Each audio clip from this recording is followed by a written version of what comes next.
내년 선거가 사실은 이제 본격화되고 있다. 이제 예산 국회가 끝나면 뭐 12월부터는 사실상 선거 체제로 돌입한다 이렇게 봐야 될 것 같은데요. 선거제도 개편은 문제가 아직 마감이 안 되니까 어떻게 될지 모르겠지만 지금 이준석 신당과 조국 신당 두 개의 신당이 이제 주요 정치권 현안으로 떠오르고 있습니다. 이 두 개의 신당이 민주당 선거에 미칠 영향은 어느 정도로 보시고? 아직까지는 정확하게 분석이 안 됩니다. 왜냐하면 그거는 그때 가봐야 알죠. 근데 실제 뭐 여론조사상으로는 민주당에게 중도 보수 쪽에는 표심을 상당히 흔든다. 이준석 신당의 경우요. 예. 꼭 그런 것 같지는 않고요. 그때 가봐야 됩니다. 예. 그러니까 지금은 이제 그 양당 늘 보면 네. 그 국민들께서 그냥 제3당에 대한 그 요구는 높아요. 네. 높다가 막상 선거로 가면 네. 그렇지 않은 경우가 종종 있었고요. 네. 그리고 두 번째는 아직은 이준석 신당이 구체적으로 이준석이란 사람만 지금 나왔지 누가 같이 할지 네. 어떤 가치를 내세울지 모르잖아요. 네. 그러니까 그 경우에 따라서 그러니까 이준석 신당이 어떤 가치를 내걸고 어떤 사람들이 같이 하느냐가 더 중요한 거겠죠. 그러니까 지금까지 제가 보기엔 거론된 사람은 이준석 전 대표 말고는 그렇게 대중적 관심을 끌만한 사람이 아직은 뭐 없는 것 같아요. 그래서 찻잔 속의 태풍으로 끝날지 네. 그거는 지금 단계에서 판단할 문제는 아니다 이렇게 생각을 합니다. 조국 신당은 어떻게 보십니까? 글쎄요. 얼마 뭐 좀 만나보겠다고 하셨는데요. 뭐. 예, 근데 한번 뭐 아니 워낙 오래 만난 지가 오래돼서 한번 보고 싶다 이런 네. 의미고. 예. 그러면 이제 당연히 얘기를 들어볼 거 아니겠어요. 네. 글쎄요. 근데 저는 뭐 그 어쨌든 그게 꼭 바람직한 건지 그것도 잘 모르겠어요. 출마가. 예, 그렇게 예. 신당을 만들고 예. 그렇게 하는 게 좋은 건지 예. 어떤 건지도 잘 모르겠습니다. 예. 그러니까 뭐 일단 그래서 아직 본인 생각도 정확히 모르겠고요. 예. 그러니까 보는 모든 것은 지금 유추 해석한 거 아니겠어요. 네. 본인이 그 이준석 대표와 신당을 하겠다는 걸 좀 얘기를 그렇죠. 하지만 예. 조국 그 전 장관 같은 경우는 비법률적인 명예회복이라는 예. 게 도대체 어떤 의미인지. 조국 장관 같은 경우에는 예. 전 장관 같은 경우는 아직 뭐 신당을 만들겠다, 예. 내가 총선에 출마하겠다라는 걸 예. 명시적으로 얘기한 적이 없어요. 그러나 민주진보 진영에 기여하는 거 내년 총선 승리는 굉장히 중요하고 뭐 예. 시민으로서 역할을 하겠다 이런 입장이신 것 같아요. 그거는 늘 그러셨죠. 예. 저는 조국 장관이 옛날 그 이런 장관 되기 전에 네. 교수로 서울대 교수에 있을 때도 우리 민주당의 비대위원으로도 한번 혁신위원으로 그렇죠. 온 적도 예. 있고요. 그렇죠. 민주진보 진영에 대해서 이러저런 조언도 했고 자기가 많이 기여도 했지 않습니까? 그거는 네. 새삼스러운 게 아니다. 조국 전 장관이 늘 그렇게 살아왔고 네. 그런 역할을 했었죠. 그래서 뭐 그거를 꼭 신당을 한다 이렇게 등치시키기에는 그래서 너무 과한 해석 아니냐. 아직까지 제가 모르겠어요. 그래서 아직 본인으로부터 직접적인 어떤 얘기를 듣지 못했기 때문에 뭐 제3자들을 통해서 건너 듣는 얘기나 언론을 통해서 해석된 얘기 갖고 판단하기는 어렵다 이렇게 보입니다.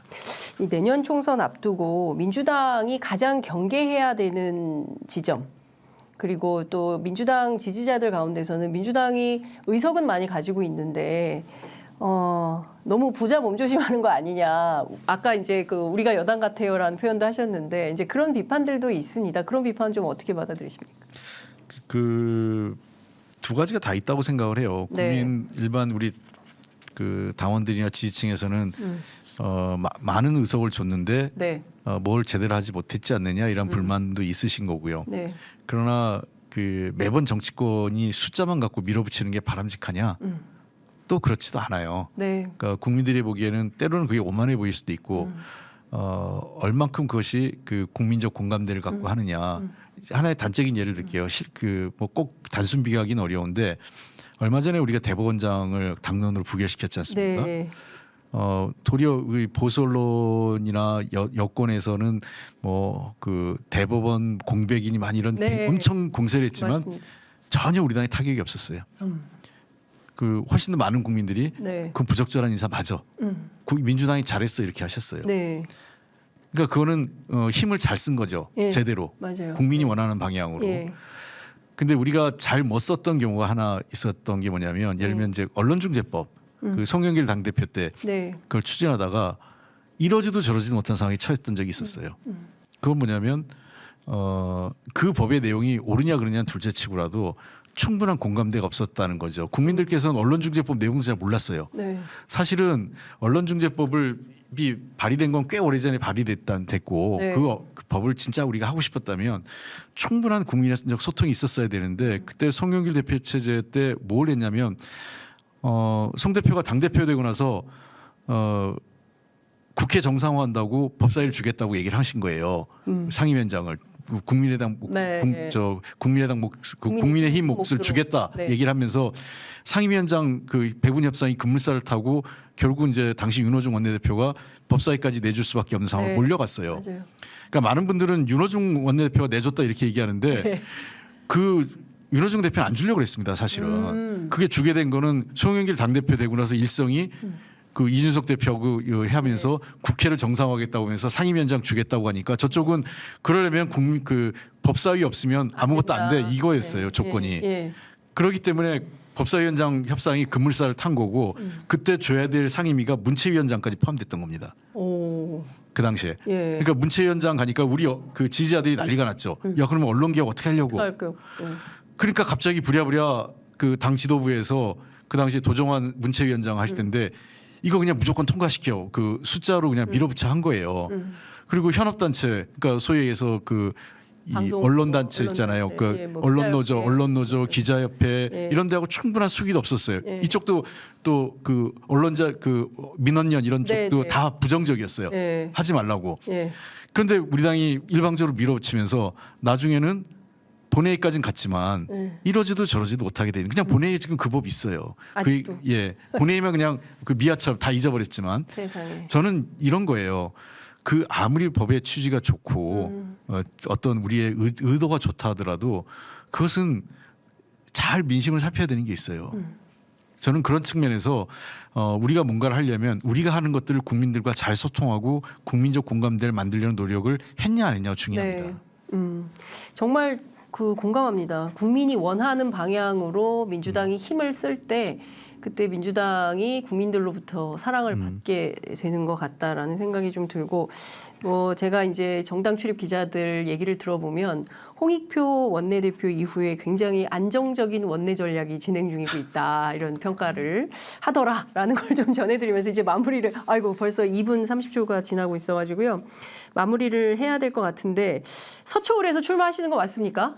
예. 뭐 한동훈 장관 준비한다는 소문도 있던데 뭐 오면 좋고요. 예. 분위기는 좀 어떻습니까? 뭐 열심히 합니다. 저는 네. 뭐 제가 누구하고 경쟁한다는 게 아니라 네. 제가 국민으로부터 평가받는다고 생각해요. 항상 선거는. 네. 그러니까 뭐 누구하고 해서 어떻다, 뭐 누가 나오면 어떻다 하는 게 아니라 제가 국민들로부터 그 저의 의정 활동, 뭐 저의 어떤 태도나 어떤 그 저의 어떤 여러 가지 그 제가 일한 거에 대해서 네. 어떻게 평가하느냐가 총선의 결과로 나올 거라 생각합니다. 네. 그 사실 먼저 헌신하신 거예요. 저 국민의힘은 뭐 윤핵관 뭐 영남 중진 얘기하지만 민주당이 먼저 이제 586 예. 이 먼저 결단해서 불출마 선언하기도 하고 험지로 갔는데요. 예. 뭐 릴레이는 없는 것 같습니다. 그게 할 수가 없었던 게요. 네. 왜냐면 그게 제가 했던 거는 그 시기가 지역위원장 공모할 때였잖아요. 아, 그러니까 저는 그때 그거를 과감- 우상호 위원장하고 상의할 수밖에 없는 게 우상호 비대위원장이잖아요. 아 그랬군요. 예, 그러니까 네. 우상호 의원님하고만 상의를 한 거예요. 다른 네. 분하고 상의할 이유도 없었고. 네. 그리고 나서 다른 분들은 기회가 없는 거죠. 예. 그러니까 저는 여러 가지 압박이나 이런 게 있을 거예요. 네. 왜 없겠어요. 그래서 다음 기회라는 게 저는 어차피 내년 1월 달 네. 1월 중하순 2월 초 가면 여러 가지 상황이 전개될 겁니다. 네. 정치권이라는 게 그렇죠. 정말 한치 네. 앞을 못 보잖아요. 맞습니다.